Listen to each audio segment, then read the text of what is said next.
સુરતના ડિંડોલી વિસ્તારમાં આવેલા મહાદેવનગરના આરોગ્ય કેન્દ્ર પાસે એક યુવકની હત્યાનો બનાવ સામે આવ્યો છે। અજાણ્યા ઈસમો દ્વારા અંશ સિરસાથ નામના 19 વર્ષીય યુવકની છાતીના ભાગે ઘા મારી ઘાતકી હત્યા કરી દેવામાં આવી હતી। પ્રાપ્ત માહિતી અનુસાર થોડા સમય અગાઉ આ યુવક નશા મુક્તિ કેન્દ્રથી પોતાના ઘરે આવ્યો હતો। આ યુવક છેલ્લા 2 વર્ષથી બારડોલી સ્થિત નશા મુક્તિ કેન્દ્રમાં હોવાનું જાણવા મળ્યું હતું। આ બનાવની જાણ થતાં એસીબીએ BA ચૌધરી તાત્કાલિક ઘટના સ્થળે પહોંચી ગયા હતા। પોલીસે ઘટનાની આસપાસના સીસીટીવી કેમેરા ચેક કરી અજાણ્યા ઈસમોને પકડવા ચક્રો ગતિમાન કર્યા છે।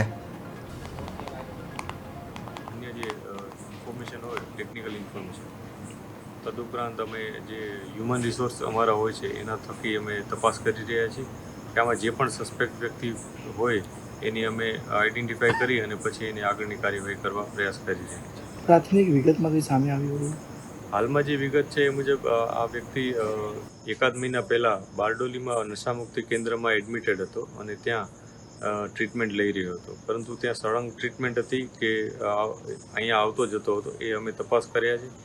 એ સાથે એની સાથે લોકો કોણ કોણ જોડાયેલા હતા એ જગ્યાએ અને અહીંયા પણ કોણ એની સાથે એના મિત્રો હતા એની તપાસ